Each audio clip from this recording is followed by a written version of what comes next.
News every 15 minutes, weather every 10, and sports twice an hour. Newstalk, KGVO, AM 1290 and 98.3 FM. You're listening to Montana Morning with Peter Christian. Bald tires, bad weather, they both lead to a brutal crash. Good morning, this is John King filling in for Peter Christian. Your newscast this morning brought to you by First Montana Bank, your home for free Centennial checking plus unlimited cash back every time you use your debit card. Online at firstmontanabank.com. Well, yesterday morning, a gray Dodge Intrepid and a highway patrol car were involved in a brutal head-on crash at around 5:49.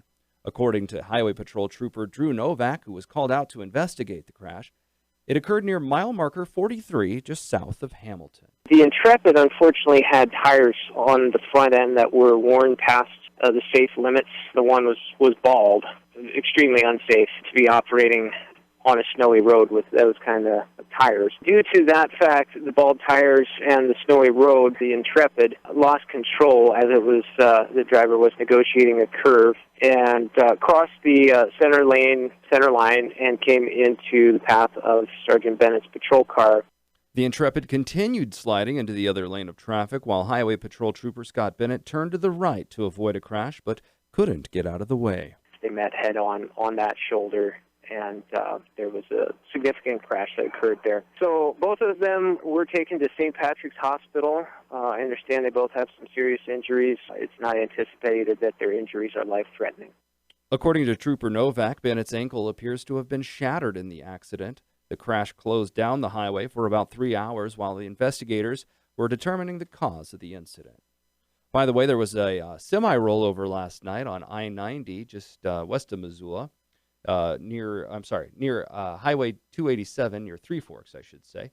That was cleared at around 10 a.m. The crash happened before 6 p.m., but lasted until 10 p.m. That information from our news partners at NBC Montana. So be safe out there. We also have another crash story in line, but this one didn't involve multiple vehicles. There have been at least 3 hit-and-run incidents in Missoula recently, all of which included DUI, but Missoula Police Public Information Officer Travis Wells says that an incident occurred on Wednesday morning that has theft charges involved, too. Yeah, we had another one yesterday morning about 11:20, 1300 block of Van Buren, where officers responded to the report of a hit-and-run. When they arrived, they were informed that the driver and a passenger had left the scene on foot. They were later located near the intersection of Elm and Jackson. According to Welsh, the truck involved had crashed through a fence and then high-centered on a tree stump, after which the suspect decided to leave the scene. When police checked the plates, though, they found that the truck had been reported as stolen.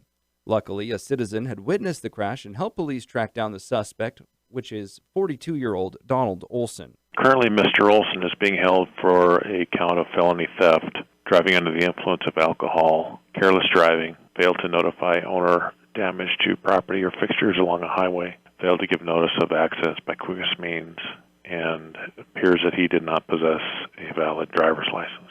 According to the charging document, Olson has never possessed a driver's license. The passenger in Olson's car was not arrested, and it appears there are no injuries associated with this particular crash.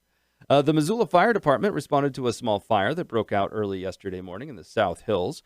Fire investigator Dax Frazier says the occupants of the home noticed a significant amount of smoke pouring up from downstairs. They woke up and they called it in, but it had mostly self-extinguished by the time the smoke got upstairs. It was in the basement portion, the only bedroom in the basement, and then the smoke had gotten upstairs, but it went out mostly by itself before the crews got there.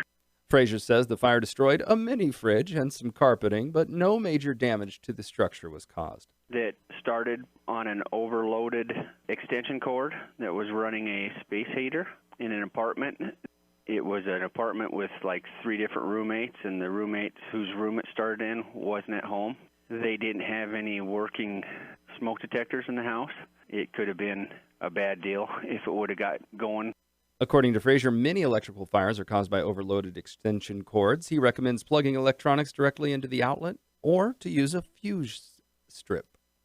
A select committee met in Helena yesterday to choose candidates for the Office of Political Practices Commissioner to replace Jonathan Modell. Speaker of the House Austin Knudsen explains. We've got a select committee which consists of the Speaker of the House, the President of the Senate, and then the Minority Leader of the House and the Minority Leader of the Senate. So you got your 4 members of leadership. State statute, when there's to be a vacancy, the way it works is that committee, the 4 of us, we are charged with putting forth a slate of names to the governor. Knutson said they began with 10 applicants, then went down to 5, but they did not find common ground after that. We were only able to agree on one of the candidates. So we've got one. We agreed that the group would work on this a little, take a look at it over the weekend, and we're going to get back together on Monday and try it again, see if we can get a slate together. Knutson said ideally he'd like to have 3 candidates to send to the governor for his decision. Until a new commissioner is named, though, Modal's going to continue to act in that capacity. For the last 4 years, City Club Missoula has been presenting the State of the Community event, and the 2017 edition is set for this Monday, March 11th, at the Doubletree Hotel on Madison Street. Chairman of the board of City Club, Larry Brame, said that the event will feature University of Montana Interim President Sheila Stearns, Mayor John Engen, and County Commissioner Gene Curtis. It's a statement 10 minutes long by each of those governing people, and then followed up by what we have as table talk, which is 10 minutes of each table, 10 people maybe, each coming up with a common question. Now, this gets the civic engagement going, so nobody can just manipulate the microphone. Brame said discussions at City Club can be, well, spirited. It's contentious at times, but we always try and keep things balanced. You know, like GN40 wanted to come and speak.